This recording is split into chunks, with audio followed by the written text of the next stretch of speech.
Welcome back, everybody. I'm Carissa Kranz. Thank you for joining us for another week of The Laws That Matter. As you know, I am a big believer that human law is an intended version of higher laws and spiritual laws.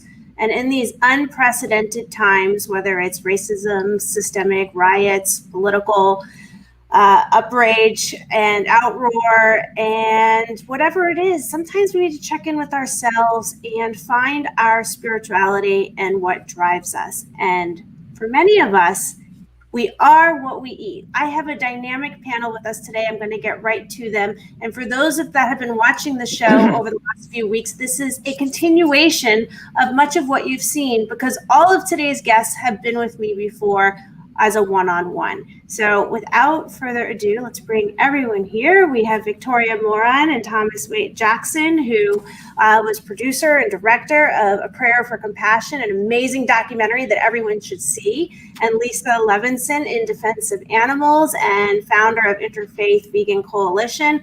And what's really amazing about all of my guests today is that they are really enlightened beings that are furthering a spiritual movement, but totally awake in that they are also aligned with the food on their plate and a circle of compassion in their lives, and have truly connected veganism and social injustice with spirituality, which is so important. So thank you guys for joining me. So it's great to see you. I want to begin with a question about what is the connection for you with veganism and spirituality? Victoria, let's start with you. It's really what started me on the path in the first place. I loved animals and I tried to be vegetarian as a kid. I failed at that. But what really got me over to become vegetarian as a teenager was an interest in yoga, and the idea that if you really wanted to be serious about your spiritual life, you couldn't be causing this kind of harm to others. And the veganism took a little bit longer for me, but the further I go in veganism, the further I see that every spiritual faith, every tradition has this kind of compassion at its core. We've just got to dig through some of the cultural stuff and get to it. And it's so important, because I think that that's so true what you said. There's so many people who have a vegan heart who are not fully vegan yet, and they're not aware that they're a vegan. They just haven't aligned yet. There's a certain integrity in aligning who you are as your inner being and then your actions in this physical world. And there are so many people that are truly vegan of heart, but they're not eating a vegan lifestyle, or they're not buying vegan clothes.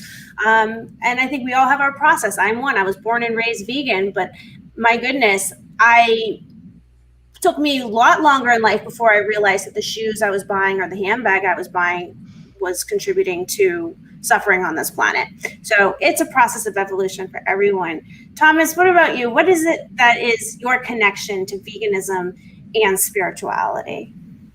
Well, I touch on it in the film. As my spirituality that led me to veganism, it was when I was in New York, and it was when I started meditating every day, that really made the difference, because I grew up in the South and I saw animals killed for food, but I kind of buried that within me. I kind of put it asleep within me. I remember as a kid just seeing my dad cleaning the fish alive and just looking up and thinking, one day I got to do this, like this is part of what being a man is or something. It's like this, trying to understand this violence, you departmentalize it in some way.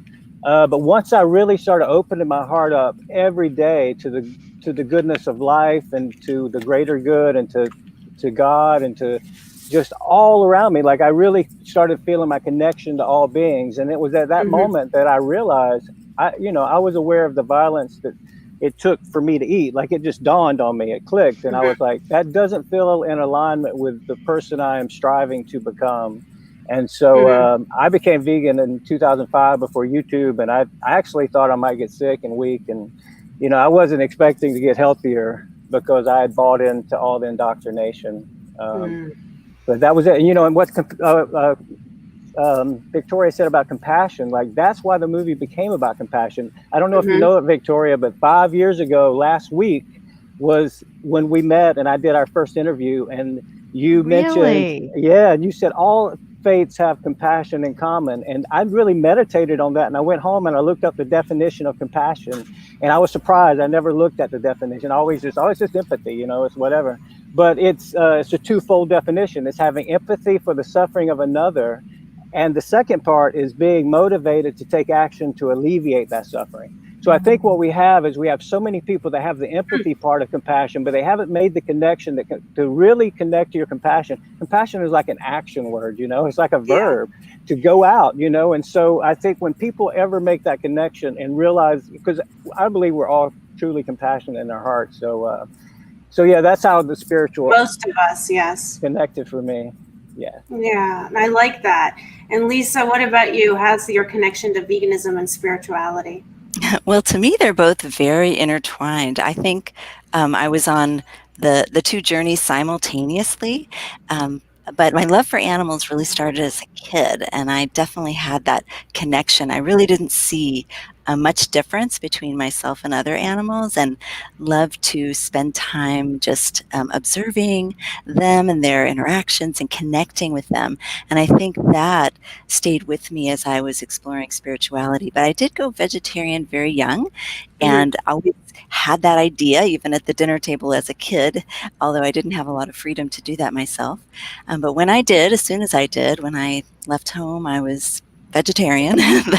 and then after that, pretty shortly after, I had spent some time on an educational farm, and then also when I went into graduate school is when I made the big change to veganism. And along that path, I was also exploring more spirituality, looking into some earth-based spirituality, exploring my Jewish spiritual roots. And as I was exploring all those things, it really came together that there was this need for veganism as a spiritual practice. And so that's where they came together for me, just really putting that into that alignment that you talked about earlier. Because when you feel this sense of alignment between what you're putting in your body and also what you're practicing in terms of your spirituality, then it's as if you have a freedom of mind, really a peace of mind, that inner peace people talk about, because it's more part of our being. We embody that because there are no inner conflicts, even those that we're not aware of on a conscious level. It's the subconscious level that we can tune in a little deeper. So I think, you know, one thing we all have in common here is the ability to align our vegan beliefs, which we practice religiously, to some kind of interfaith foundation of a moral movement that drives us. And I think I should bring up one of the comments I see here, and it's very controversial, but I think we should bring it up because I think, you know what, we should address it. Sometimes I feel like addressing these types of comments is a waste of time. It's just a detraction, and we spend so much of our energy speaking to the detractors rather than to those that are actually open and receptive. But I'm going to put it up anyway. Might as well have the conversation. This is the first comment. Veganism does not contain a truthful foundation of people who profess it hide the truth. Life is most important in life from their peers. That makes veganism a cult. Veganism is dead. Some of you were already given the opportunity to step forward and agree life is most important in life and refused. Wow. I know that it's sometimes a challenge to speak to the interfaith. And David, we are answering it openly and honestly to answer your next comment, and that's why I put it up. I think it's very difficult sometimes to speak to interfaith religious institutions, but I think that this is an important conversation to have, not to waste too much time on, but there are plenty of people out there who will be open and receptive to the true compassion behind all religions. That's not a cult. That's my position. So why don't you guys respond to David and his comments, who's tuned in right now. You know, I will say just one thing. I know Victoria would have a more educated, because she studied these things more, I think. I just want to say from my heart, I think one of the things about a cult is there's this leader or dogma and stuff involved. The thing about veganism is that it has none of that. And the other thing I'd say about veganism is that all the traditions that I studied, they all contain veganism within their teachings. The teachings of compassion basically equal veganism, because all veganism breaks down to is not wanting to unnecessarily hurt an innocent being. And that's not a cult. That's one thought, you know, and I think most of us would agree that you wouldn't want to hurt an innocent being. Well, I am not altogether sure that I am aware of what David is talking about, but I think because of the capital L for life, I think he's talking about abortion. Is this right, David? I need to know where you're coming from. I'll let you. Do you see his comments? I'll let you know if I see a response. Yeah, I do see his comments. I haven't seen that yet.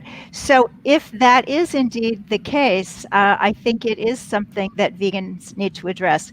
When I was young and just coming into veganism and very, very liberal, I mean, I came out of the 60s. That's what you're supposed to be. And I was pretty much taking everything chapter and verse and got very involved with the American Vegan Society because they were pretty much the only game in town at that time.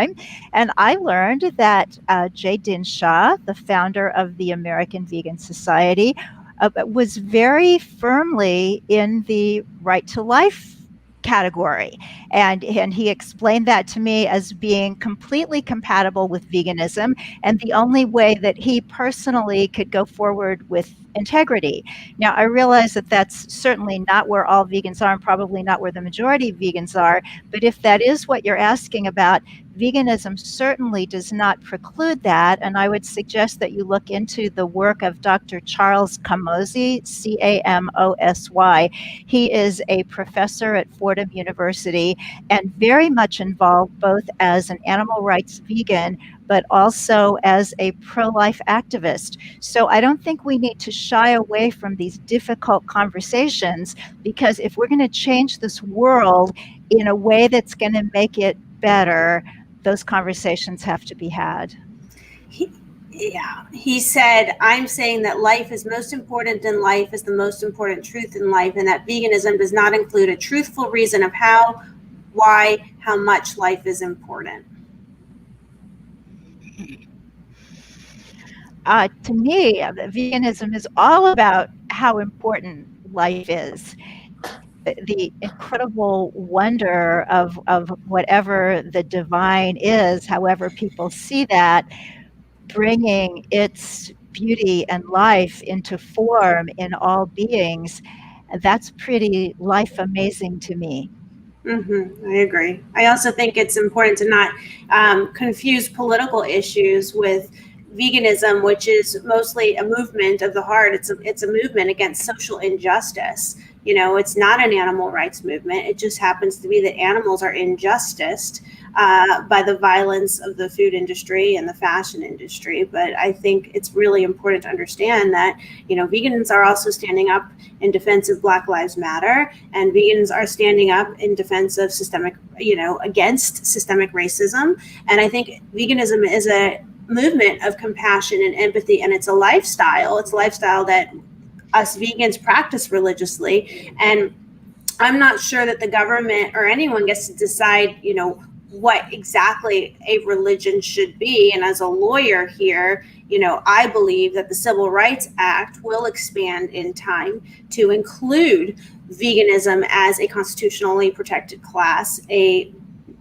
moral protected class like a religion, because it already has expanded for beyond race to gender equality, marriage equality, disability. So there's always going to be those that disagree, but it's not a cult. It's a movement, and it's a way of the future. And I know many of us here today, you know, speaking on this panel, we're born into a religion, and we are infusing veganism into our cultural religious background because we identify with the culture of religion, but we more identify with the empathy and the compassion that veganism teaches, that is directly aligned with any religion I think any of us would want to identify with. And I think if there's a religion out there that is encouraging violence, I don't know, maybe we should question that. What's the background of that? How far does that go? Why? Like, what's the context of us thinking that it is encouraging violence? Is that something that we agree with? Is that a matter of interpretation? Lisa, what do you think? Well, I think that veganism is a spiritual practice, just like meditation is a spiritual practice. And so and the practice of veganism has to do with nonviolence, and it begins on our plate. So when we choose to eat, wear, purchase items that don't involve suffering of other animals, then we are practicing nonviolence. And also veganism has to do with our intention and how we speak to others and other human beings as well. So it really is a practice of nonviolence in so many ways, and it supports all life. It's a common ground for everyone to be kind and compassionate, not just to other humans, but also to all life that we share the planet with.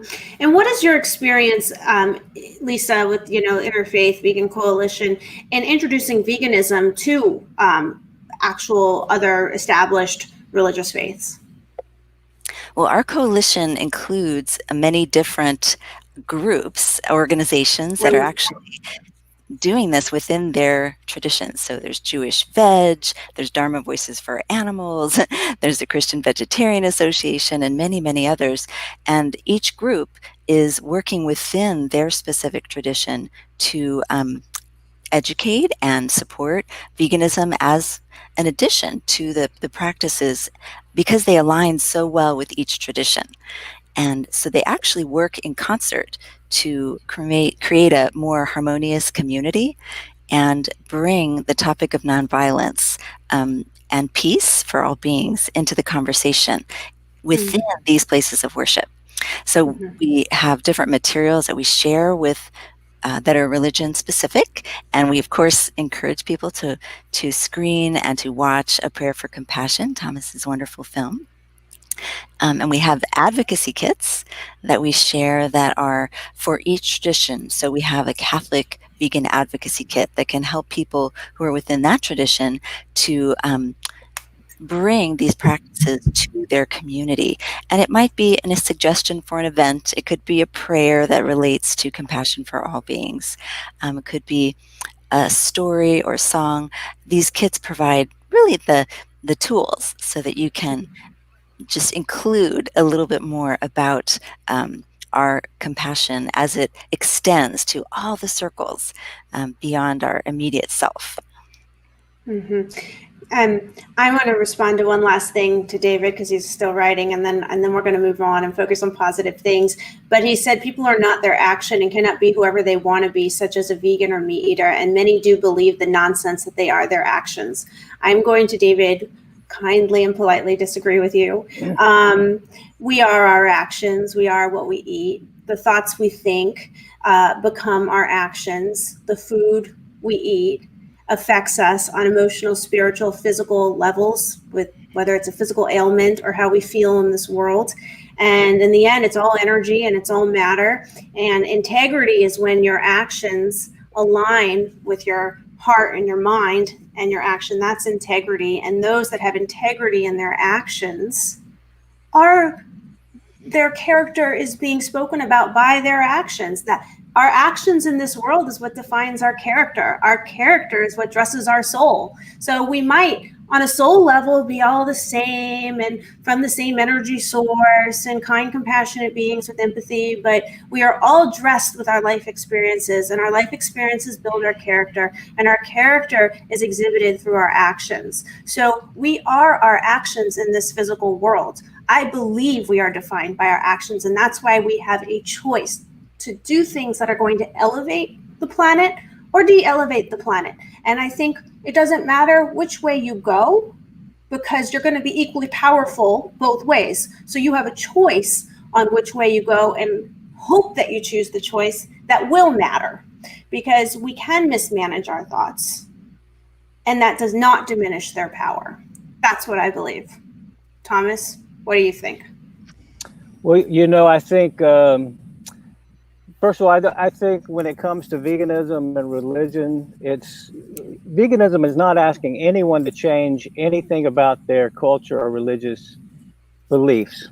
All we're doing is getting you to look at your actions and decide the choice you want to make, because every dollar we're spending is voting for the world we want. When you pay somebody to murder the animals, you're also paying them to pollute the environment.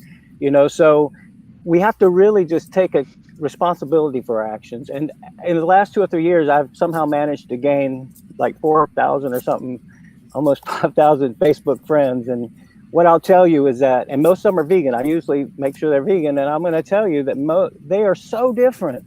My God, I am so, my heart, this is related to the subject in a way that my heart, and I know so many of our hearts are like aching. And when we tune into the divide that is happening right now, we are, in the meditation of the day, it really hit me like, oh, it's an election year. Like things are really heightened on an election year. And what I'm seeing this year is every side is using fear to push their message forward. So people, and we're and it's just creating greater division. And being somebody who's traveled around the world in the last few years and met people from all over, not just the people I interviewed, but people along the way at airports here and there. I've created so many conversations with different people. And I'm going to tell you, everybody in their heart is a kind, generous, loving person. And if they act differently, it's out of fear. And Jesus talked about fear not. Fear not. Right now, you need to listen to the message coming at you and discern. You need to meditate. And if it's a message of fear, you need to really evaluate that. What are they trying to control you with? What is the message trying to tell you? Stay in love. These things will pass. Our society and our cultures have had these moments. And we haven't lived through them, but they've been going on since it started. And we really have to tune in to, we're going to move through this. And how do we want to move through this? The main way we want to move through this is through tuning into our own love and compassion, because we're all connected, whether we want to look at it or not. There's scientific evidence, there's all these ways. And when you are feeling love and compassion, you're spreading it out in the world. And when you're feeling fear and all of this, you're putting that out too. So be careful when you're reposting these fearful things that may or may not be true, because I'm going to tell you right now, we're in a time where it's really hard to tell what's true. This is where meditation and discernment are going to be, and your health, taking care of your health, all of these things. You need to take responsibility for becoming the greatest light you can be. And that involves the taking control of what you eat and exercising and all of these things to increase your energy so you can make it through this. And you can be somebody who, if we're going to have a lot to share when we move through this, is that's all I'm going to say. And I say, I love you all. I'm not ending this, but I just want to say I feel the pain. And I just pray it for everybody every day that we just hold on to the love in our heart and don't let this time tear us apart. I think it's also important to realize, just like the food you intake and the thoughts we intake, the TV we intake, it does feed the fear. I have a background in journalism, and they teach you, if it bleeds, it leads. That's what they teach you. They want bad news after bad news after bad news, because that's what gets the ratings, because everyone gets anxiety and they're on pins and needles and they want to watch more. But that feeds the fear.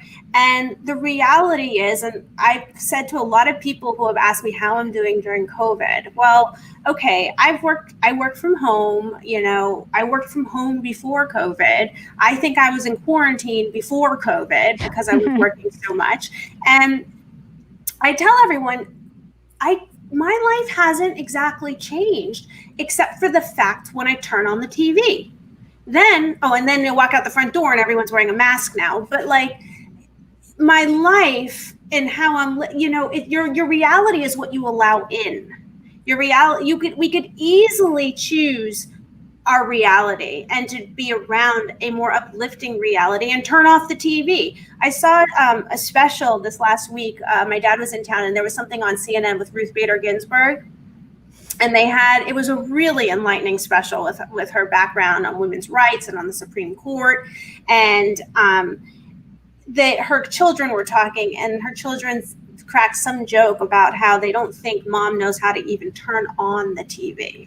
And I'm like, wow. I'm like, here's a woman who has made history for women, and she's not watching TV because she's not on the receiving end of the nonsense. She's an avid reader, and she is a motivator, and she's going to stand there and make change. She sees the injustice, and she's not going to waste time feeding more fear and injustice. She's going to be on the receiving end of either writing those dissents that go viral on the internet, or being part of the change. But sometimes the TV feeds fear, and then the conversations we have with our friends and our peers feeds more fear. And it's the same thing with the food on your plate or the conversations you have or the emotions you feel. It's feeding the energy of this planet. And that's a blockage to a circle of compassion. Lisa, you're nodding. Oh, I'm nodding. I haven't had a television since I left home when I was 18. So sometimes I think I need to be more up on what's going on out there, but I feel a lot of peace within because I don't subject myself to a lot of the fear-based media that's out there. Maybe that's the secret. I grew up without TV too. My mom wouldn't let me watch it unless it was Sesame Street, and I don't have time to watch it really either. I'm busy now. And Thomas, I have a feeling you don't really watch TV. Not much. I watch a lot of what I've shot. You make movies. Yeah. Yeah. And Victoria, what about you with TV? Well, I've actually been fasting from TV for the month of August, which is kind of interesting. I didn't pick August because of political conventions or anything. It just kind of happened that way. But, we do watch TV, my husband and I. Maybe it's a generational thing. And he believes that in terms of news channels, you need to watch all of them because they're all so biased now that to really try to get a sense of what's going on, you need to hear what everybody's hearing. And it's very strange to think that we're in a country where people live in different realities. And of course, COVID, now that we're more cut off, could make that even worse. But the upside, the positive, is that we now, thanks to the internet and social media, can become the media. There's no better example of that than the network than we're on right now, Jane Unchained News. And so I think it's a grave responsibility that as we become the media, we don't do the same thing and worse than the traditional media has done by being unkind and argumentative and mean for the sake of being mean just because we're anonymous and protected. Mm-hmm. Yeah. And, I want to add the one thing about that. I'm not saying that I don't keep up with what's going on. I just don't watch network TV. I do, as a filmmaker, as somebody who's trying to speak and comment on what's happening in society. I try to find trusted sources. I look at the spectrum, and because of the friends I have, I see it all, and so I try to take it in, and I try to really use the discernment. And there's times where some of this will get me, and I'll go, oh my God, and then after I meditate a little bit, and then I say, let me check this a little deeper, and I'll find, oh my God, this started back here 5 years ago and disappeared, and now it's back. It's just and there's no evidence for some of these things. So it's just, they lie. I mean, it's just straight lies in time. So you just have to really be careful, because if you watch one source, you can really be webbed the story that is like any great screenwriter could write. They've got some amazing writers on some of these conspiracies and some of these other things. These guys should be working for Hollywood, and maybe they are. I don't know. Because they're really talented in their storytelling. Yeah. Well, and I think one thing that's worth bringing up is, we're on Jane Unchained News Network. Jane is a award-winning journalist, had her own show on HLN. And I have a similar background to Jane. I did the Nancy Grace show on HLN and Dr. Drew and CNN and CBS and Fox. I've done them all. And I like Jane, burned out of the subject matter. I also hosted a show in New York with Dan Abrams on Law and Crime Network, which is like court TV. And I had to do that twice a week. And it was horrible. But court TV shows have the ratings. That Law and Order type of show has the ratings. But I had to take a step back the way Jane had to take a step back. Because in order to host those shows, you had to prepare. And in order to prepare, you had to get into the mindset of a serial killer or the courtroom, and you had to live it. And that's what our TV requires of our journalists these days. It's not really independent reporting. It's a lot of pretty faces that have contracts with the media networks, and they, the news gets assigned for the day by the network, and that's their story to cover, period, end of story. And you don't have the liberty to report necessarily on what you feel is important, which is why this network is so great, because it's actually going live. If you watch this network beyond this show, Jane's got 70 something contributors all over the world going live at events that are not covered by the media, that should be covered by the media, but it's an inconvenient truth for the media. Anyway, so I want to switch gears for a second, because I know the show is going to go way too fast, and everybody here has got such important things to say. Victoria, I know you've done so many spiritual books and vegan books, and you're existing in both worlds, and I would love for you to step outside of the vegan world, if you could, and talk to the spiritual community. How do you get there? And why you have like two separate books sort of addressing the topics separately, so you can speak to those that may not necessarily connect to the vegan world? Yeah, well, I actually believe that the book I'm working on now just may be the carryover and tie them together. So some prayers for that I would appreciate. So for me, it has been kind of compartmentalized, because when I started writing about the vegan topic, which was back, in the 1980s, it was not a very popular subject. It was very much niche, and people who were interested in that were vegans, vegetarians, and kind of health nuts, people who shopped in health food stores, which again, at that time, they were very strange places. You'd pick up a can of mock meat and you'd see a little circle in the dust where it had been. So when I wanted to use my degree in comparative religions and my passion for spirituality that I'd had my whole life, it did seem like I needed to step away and do that specifically. And interestingly enough, the world likes to compartmentalize people. For me, as an author, my biggest book was in the spiritual realm, Creating a Charmed Life. So for a long time, that was all I could do. But then once I switched back to vegan and Main Street Vegan became iconic, now I'm supposed to only be in the vegan world, which would be a lovely place to be. But if I only reach the vegan world, I am not living up to my potential, which is to get this beautiful holistic idea that veganism is just part of this magical spiritual way of being. So I'm really trying to integrate those. And yesterday I was so happy. I had this wonderful surprise. Lovely Marla from Vegan Street in Chicago noticed that one of my spiritual quotations was used yesterday by Daily Calm. And it was just like, yes, because now all the spiritual... What was the quote? It's about how within this moment, there is enough time. I think sometimes, especially for activists, we're like, I've got to do this, got to do that. Oh my gosh, look at the to-do list. Look what didn't happen. I should pull an all-nighter.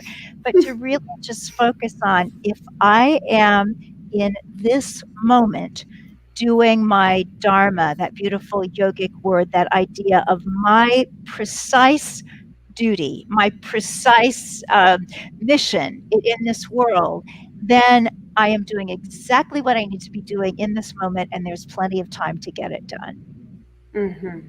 Yes, I like that. And for those watching that don't know, Victoria has been on Oprah not once, but twice.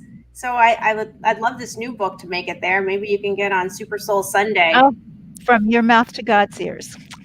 You really need that audience, because a lot of this is speaking to the choir, of Jane's following, the vegans. But if you're able to get to the other groups that are spiritual and receptive and compassionate and empathetic, and you're able to speak their language without bringing the vegan message down their throat, and then they get to go, oh, and she's vegan, maybe there's something there. Like maybe that vegan thing has got something to it. It's so important. And one thing that I read a program that trains vegan lifestyle coaches, Main Street Vegan Academy, and I always tell my students, don't throw away what you did before.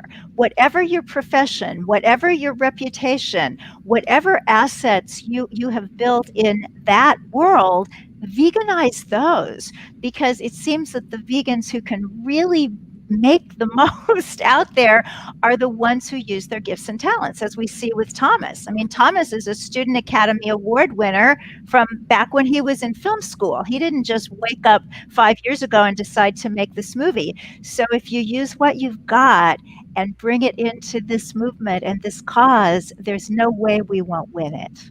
Mm-hmm. Yeah, I always say the law of divine compensation is we are most powerful when you are in your power when your passion becomes, what is it? What I say? It's in my book that I have to publish. You are in your power when you allow passion and purpose to drive your profession. That's beautiful. Beautiful. And when you allow passion and purpose to become your profession, you are going to be powerful and the money will come, the universe will deliver. I think that we really do live in a law-based universe, and there are karmic consequences, there's dharmic law, there's the law of unintended consequences, which I believe eating meat is. A lot of people eat meat, they contribute to eating meat, and they don't realize the unintended consequences of us killing our planet, killing ourselves, but they're into the movement of the law of attraction, where like feeds like, literally feeds, right? So wouldn't it make sense that the fear of the animal dying feeds fear, maybe kills a little bit of our soul while we eat it? I mean, there's spiritual things to really think about. And that's part of the connection. Lisa, I think it's your turn to weigh in. Well, I do think I understand what you were just saying about the animals. When animals are killed or slaughtered, they do experience a lot of fear in that moment. I mean, it's terrifying, and there's so many emotions, I'm sure, going through their bodies. And all of those emotions, just like us, we have hormones that are part of the biochemistry of that experience. And so we're literally eating fear when we do eat other animals. And so I think we can shift to consuming love with plants. So especially many of the plants that we eat are intended to be eaten, such as fruits, especially different vegetables that we call fruits, like cucumbers, for example. They are actually a fruit, and they're intended to be eaten so that we can process the seeds and then spread the plants elsewhere. So it's, nature's bounty, and our intended food is actually beneficial when we do eat it to the entire environment and also to the other animals. So I think that being conscious about what we eat includes that level of being really aware of what we want to put inside of our bodies on an emotional level too. And we feel good. I know a lot of people who've gone vegan have shared with me, wow, when I went vegan, I suddenly became more spiritual, and they were surprised by that. And I think that's a very interesting observation, because many spiritual leaders practice a diet of veganism or very close to it as they're going deeper into their spiritual and meditative journeys. So there's something to this. And I know that within the yogic tradition, and Victoria can probably speak to this as well, that there's even different types of diets, Rajasic and Sattvic. And Sattvic is more of a diet that is about eating plants. It's a vegetarian diet. And so this helps us to have clear thoughts and to bring our mind, body, and spirit together. In alignment. Yeah. Thomas, what do you think about all this? I think that, one of the other reasons when I became vegan is I started sensing the energy in food, so I think I related to what you were talking about with the energy of food. But overall, what I want to share is I'm going to segue into the new film, if that's okay. Because you mentioned Jane, and you mentioned people like, I interviewed Jane for the new film, and I interviewed several other people. I interviewed Rich Roll, and I interviewed Dr. Melanie Joy, Claire Mann, a vegan psychologist, and several people. And one of the things we're wanting to the next film is like Victoria. It's got veganism in it, but it's not the driving force. The driving force is to encourage people to live compassion, to find ways to put compassion to work in their life. Like in the film, you'll see me. There's the last few years, I've been trying to find ways in my world that I can put my compassion into action and make a better world. Is to inspire people to take better care of themselves, to meditate, to look for the light within them. And I think like all of the things we're talking about, like if you want to get closer to your spirituality, you know, even if you're already vegan, there's so many ways that you can align yourself more with your compassionate nature. And I think for a lot of vegans, it has to do with self-compassion, because I see so many people that are like having compassion fatigue and like burning themselves out. And we have to find a way to strengthen that, because that's the only way we're going to find that spiritual center that we're going to need to be the light, to shine these things forward. And the other thing I'll touch on really quick that you talked about is and the law of attraction and the secret and all of that. Like when I was in Unity, that's the stuff we were studying. We were studying law of attraction. We were studying how to take your thoughts and create your world and all these things. And it's wonderful. We're learning how to manifest our right job and our right mate and all these things. But what you said about putting purpose and passion together, when you add purpose to that, those tools of law of attraction, and you take it outside of what I want, but you make it like, what do I have to give? How can I make a better world? When you turn it toward a purpose, I've seen those laws and those things, tools that we learn. It works like crazy. It's like pouring rocket fuel on the thing. So, you know, I just encourage people to take that to heart, that, you know, we all have power to make change in this world. Every one of us, you know, doesn't matter who you are. And everybody has a different calling. So a lot of the next film is asking people to really meditate and find that calling, and then to move on it. Don't wait for everything to line up, because if you're waiting for the right camera, you know, if I was waiting for the right camera and the right money and all this stuff, I would not have made that film, you know, that started 5 years ago last week. Technically, we shot our first interviews 5 years ago. So when's it going to come out? No, that's for the Prepare for Compassion was 5 years ago. I started making this film picks up right when we left off at Prepare for Compassion. So I've never stopped shooting. Everywhere we've been traveling and sharing. Victoria, I didn't really interview her in it because she's in it. She's in a lot of the Q&As, like Lisa's in Q&As. Like I have all of our voices sharing this message, because it really is called Compassion in Action, bringing the elixir home. Because the thing is, it's like once we learn these things, the trick is to finish your hero's journey is to be able to bring it back. And so part of our conversation is about part of the movie is about communication. We were talking about earlier about difficulty and people arguing. Well, you know, once we get upset or we feel shamed, which our culture is all about shame. So you'll buy this product, you're not worthy enough, you need this. So once we're triggering each other's shames, we can no longer hear each other. So part of the next film is really wanting all of us, whether you're vegan or not, whatever you're advocating for, if you want to be heard, you need to learn to speak in a certain way, taking in the tools of nonviolent communication and using tools like the 4 agreements, things where you remove your own triggers so you can stay present with people when they get triggered and bring them back, love them back. Nobody should feel shamed. Your goal should never be to shame somebody into being a vegan, because they're not going to hear you and they're going to walk away, and it's going to repel them the other way. So we have to love them in and with compassion. And that's what in the next film we're really going to deal with. How do you communicate with people you disagree with and still be heard? And how do you hear that person? Because we have a lot to learn. We don't have all the answers. You know, we still, you know, as individuals, we all have pieces of the puzzle that we're waiting for someone to give to us. So many important points brought up there. My goodness, like lots of layers. I think one thing that I've always been saying is looking at the laws of the universe through the lens of my legal education is when you listen to your calling and you show up for it, it's like a subpoena. You know, the universe has sent you a subpoena to show up. You know, show up for yourself, show up for your calling. And when you don't show up, your life doesn't work out the way you want it to do. You're going to feel resistance, because why? You're going to be in contempt of your calling. And when we live our lives in accordance with these higher ideals and we listen, because passion and purpose is a word assigned to a vibration.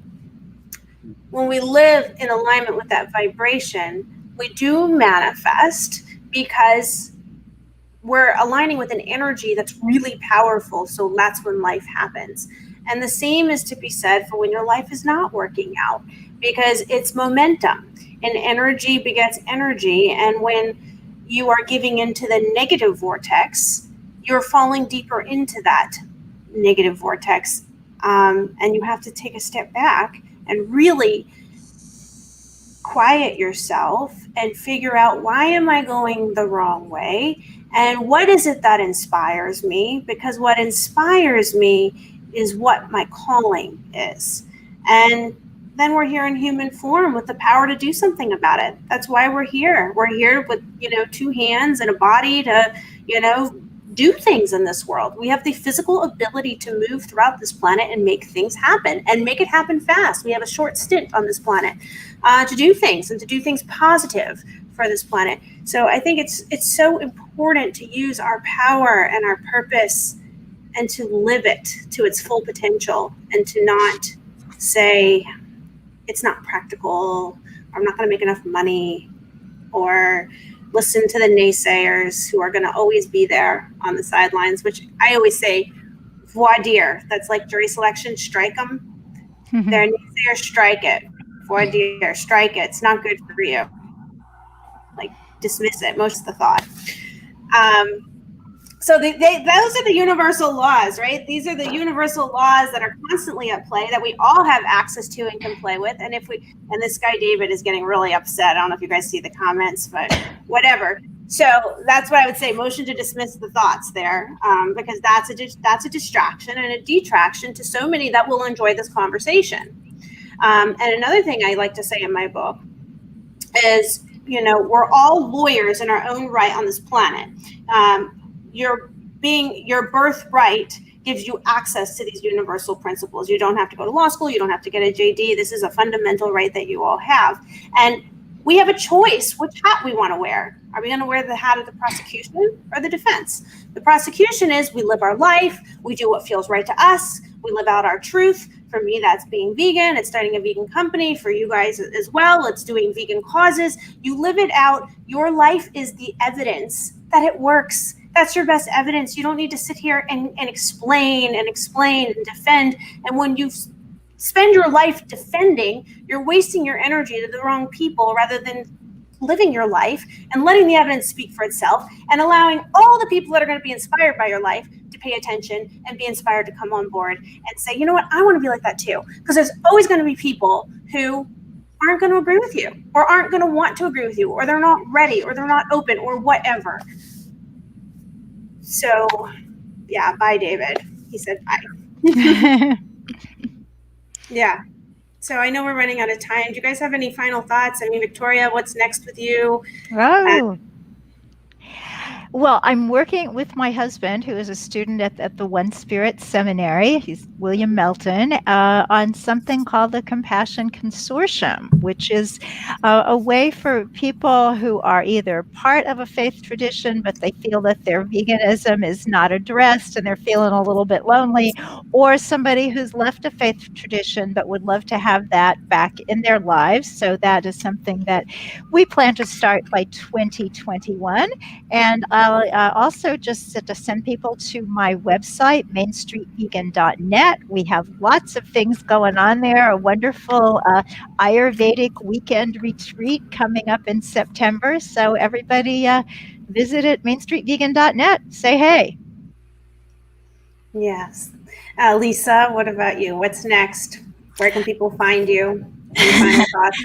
Oh, well, there's always something fun happening around the corner. So this coming month in September, we're very fortunate to partner with climate healers and other groups to be included in, I think it's called the 11 Days of Unity, something along those lines. So we're going to provide some programming for that, bringing in different vegan speakers and perhaps having a panel of people to talk about how we can bring veganism into our places of worship in a kind and loving way. So we'll be doing some advocacy programs online, and you can tune in and find out more about those on our Vegan Spirituality Facebook page there, which is an area we can post all these events. I'd be happy to share the events that also Victoria and Thomas will hopefully share as well.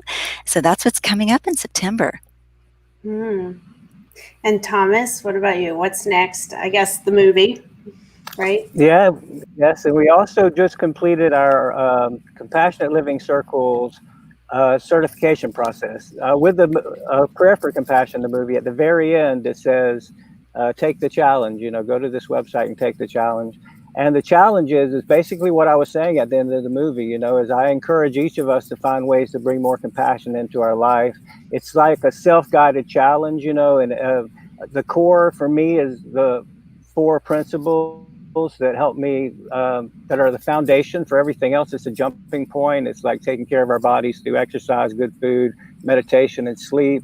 And so the circles, they go along with the challenge, and they're separate from the challenge. What the circles are is they're an opportunity for anyone who wants to create a circle in their community to bring people of faith. It doesn't have to be a particular faith, or it could be no faith if you prefer. It could be interfaith. It's really not.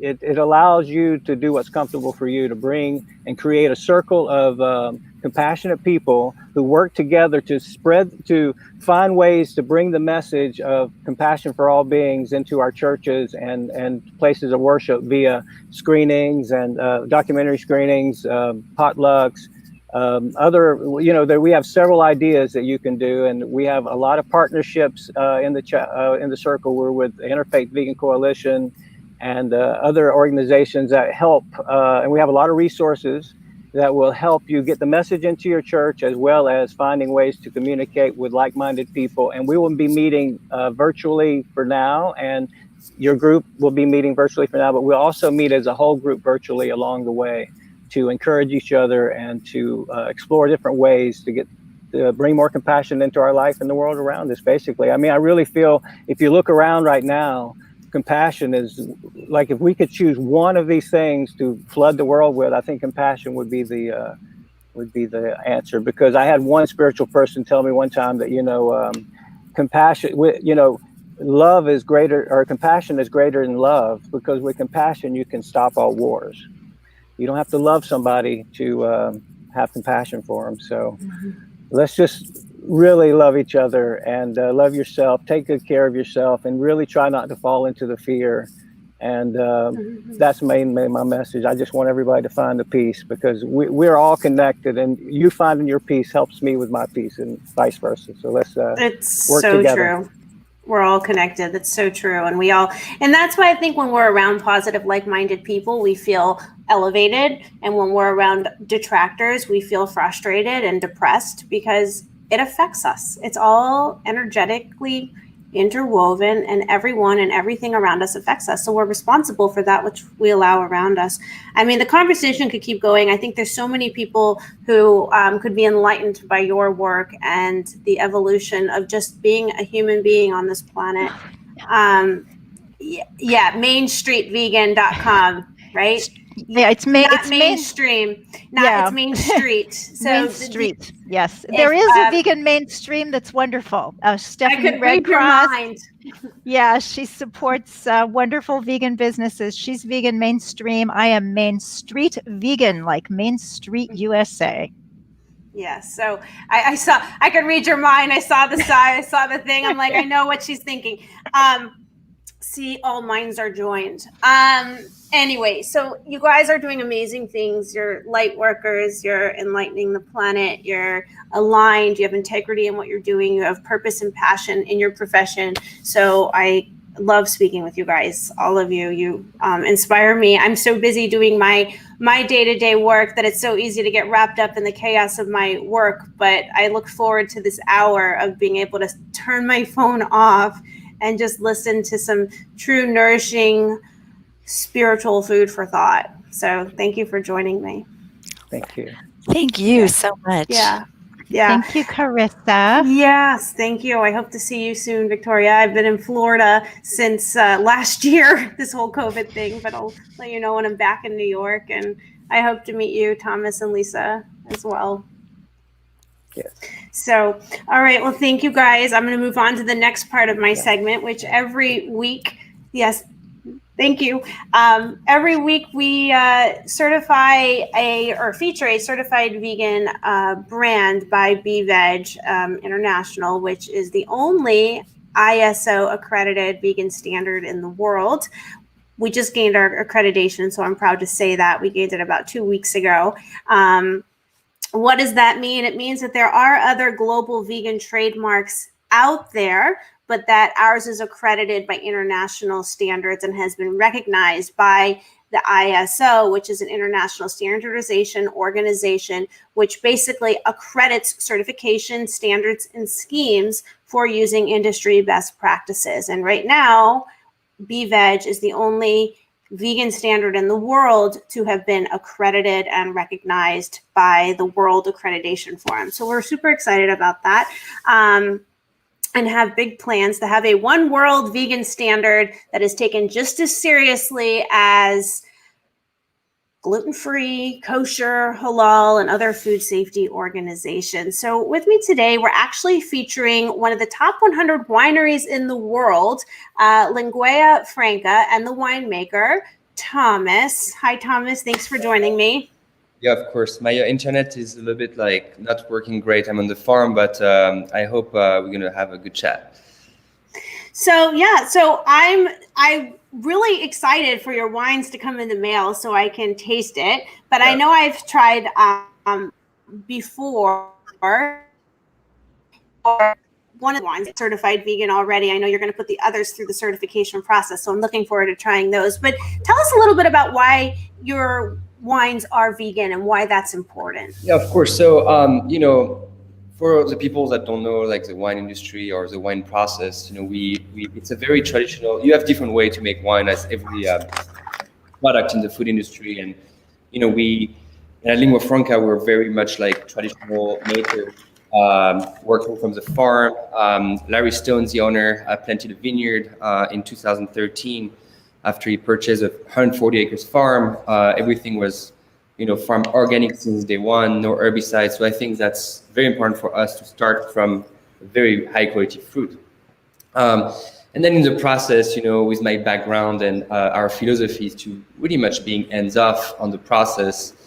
And being hands off means really like focusing on basically having a very natural transformation of the grapes to wine. And that means that trying to avoid to use any products. And in the wine industry, there are many ways to make wine. Right.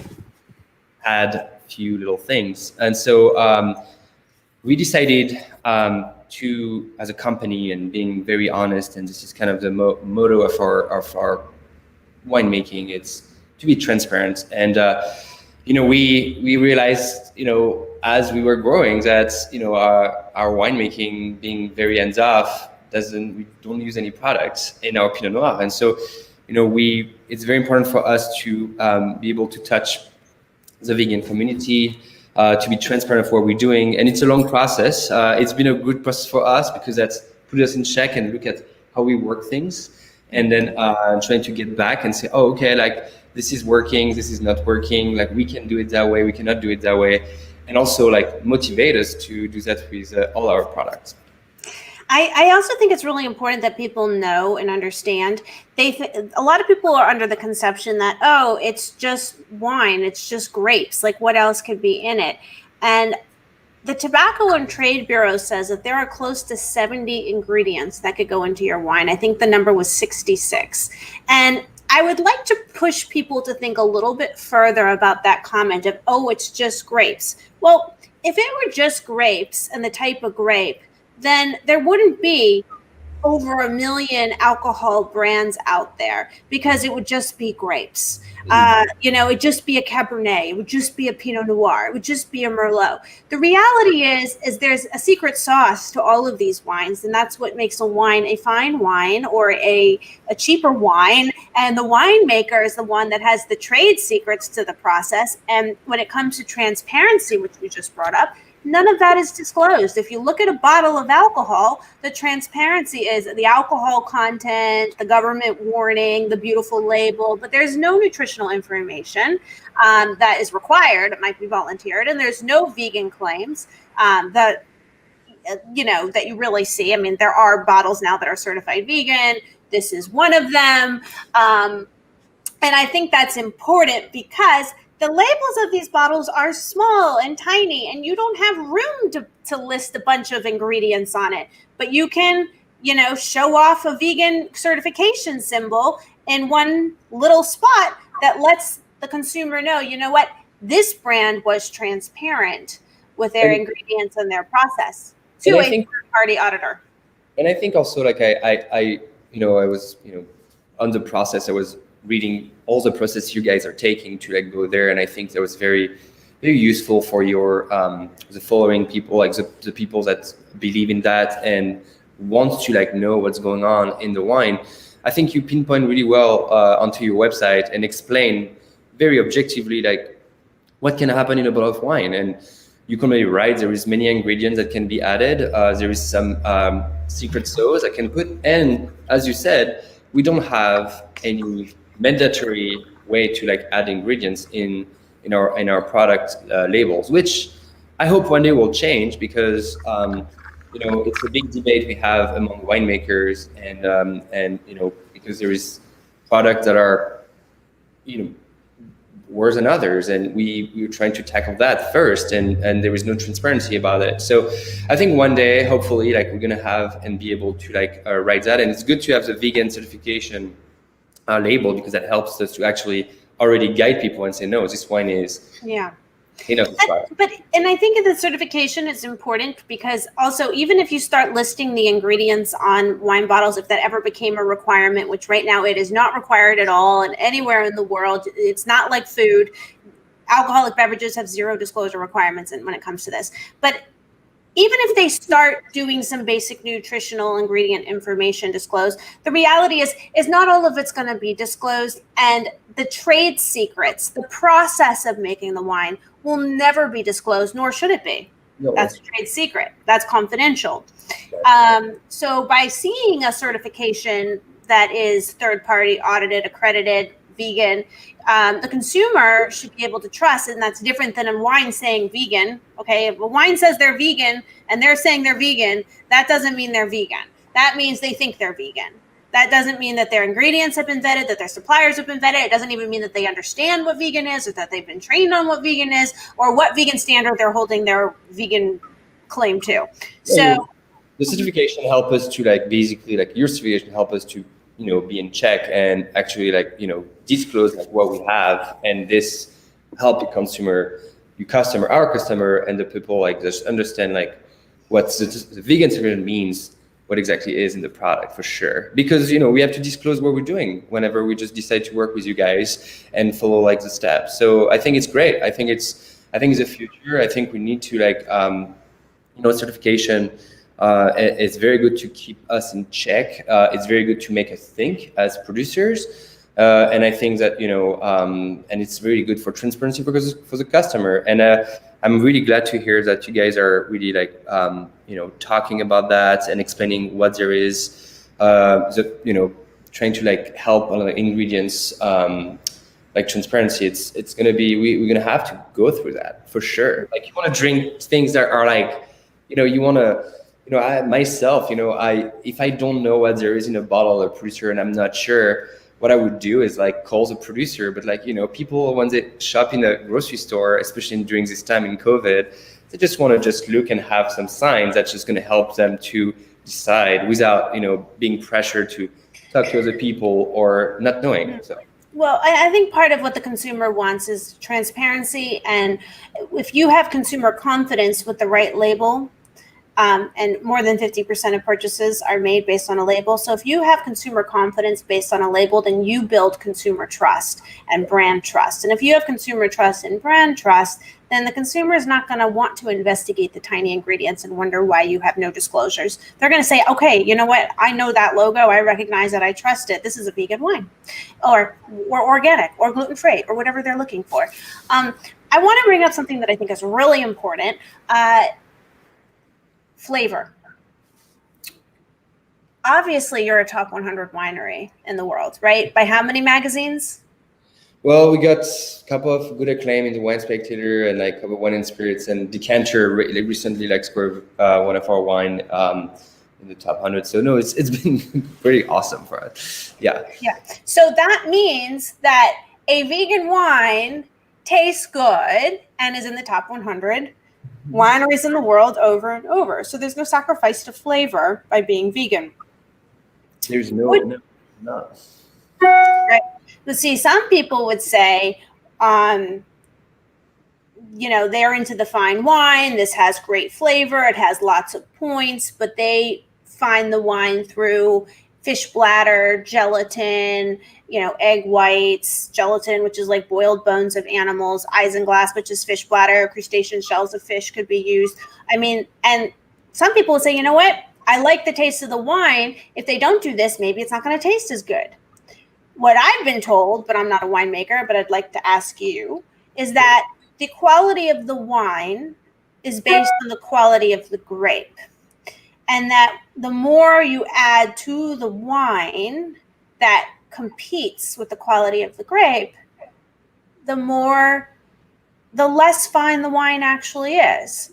So when you have a vegan wine, it's a more pure wine, and therefore allows you to emphasize the quality of the grape. And if it's a good quality grape, it's a finer wine. It tastes better. That's what I've been told by a winemaker. What is your take on that? Well, I think it's what I was mentioning to you at the beginning of the discussion. I think that it's a very important thing for us to make wines. A very, you cannot make. Let's talk about a really good dish like a ratatouille from my country. Vegetables like cooked for hours. If you have fruits that are not and vegetables that are not very good, you're not gonna make a really good ratatouille. So for us, it's the same thing. So we need to have an amazing, amazing fruit to make good wine. If we don't have good fruit, it's not gonna go well. So that's the first thing. So you're right to think really great fruit, really great grapes needs to be basically like helped to get to transform to a really good wine. If you start adding things, it's like kind of, in a way, it's not necessarily cheating, but it's just like kind of putting makeup on some things that is always like, and sometimes the makeup goes against some direction about, okay. It goes against the natural beauty. Exactly. And so that's the choice of winemakers, and I've been experiencing that in the many wineries I worked at, and it's very interesting to see what things can do to products. Sometimes, there is a sales purpose, and sometimes there is just because people just don't have the choice. But at the end of the day, I think that your comment is completely right. I think that if you want to really be transparent, if you really want to show the beautiful part of the place of the grapes, then being as less intrusive and not putting anything on the product, on the grape, will really help to make very fine wine for sure. Absolutely, I agree with you. Well, congratulations on having a top 100 winery in the world over and over. Where can people find the wine? How can they get it? We have a website, linguafranca.wine. So feel free to reach out. Right now, it's been really great. I mean, it's been good for us. I mean, people are drinking from home. A lot of retailers over the nation, and we are also in many restaurants trying to see how things are reopening in the country. But just our website, linguafranca. Oh, you cut out. So this is the wine. Looks like your internet cut out, but it's the Pinot Noir that is certified vegan by BeVeg, and we are going to be reviewing the rest of the wines that they're putting through the application process. So congratulations on your certified vegan wine that's accredited, and hopefully people can look for the label on the bottle soon, and they can certainly download the BeVeg app and search your wine and know that it's a certified vegan brand. Yeah. So we lost you for a second there, Thomas, but your internet's back. Any final thoughts? Honestly, thank you. I was great to listen to your panel before. I'm really like curious about all this, and it's fantastic. So thank you so much for this invitation, and we're gonna keep working on those certification and trying to like make sure like everybody is like understand what we're doing. And thanks for pushing us to bring transparency to people. Yeah, I think it's so important that people are not only aware of the transparency, but that they're educated. Educated, yeah, for sure. And it's a process, and the process of education sometimes comes with them seeing a bottle that has a vegan trademark on it saying, hey, BeVeg certified vegan. And then they think, well, wait, how can this not be vegan? And then they turn to Google and they're like, oh, gross. You mean that this could have up to 66 ingredients, including fish bladder, egg whites, and boiled bones? That's disgusting. So I think whether you're vegan or not, you don't really want to drink wine that's been filtered and made with animal parts. It's just not appetizing to think about. And I think also that the consumer is into transparency and they don't like to be lied to and they don't like to be misled. So whether they're vegan or not, having a pure certified brand, it does build brand trust and consumer confidence, which means you can sit back and enjoy that glass of wine in a relaxed state, which is in the end what you're supposed to do when you drink wine, right? Exactly. But thank you for having me. Yeah, thank you for joining us. Everyone can go to linguafranca.com. This is what it looks like, the brand. We also had this brand sent over for a New Day, New Chef, Amazon Prime's cooking show hosted by Jane Velez Mitchell. This was one of the wines that was at the launch party in Hollywood. So thank you. It was a hit then too. Congratulations, and keep us posted. Thank you. Have a great day. Thank you very much. Thank you. You too. And thank you to everyone else who's joined us for another week of The Laws That Matter. We'll be back here next week. Same time, same place, noon Eastern Standard Time, 9 a.m. Pacific Standard Time. Thanks for joining us. I'm Carissa Kranz.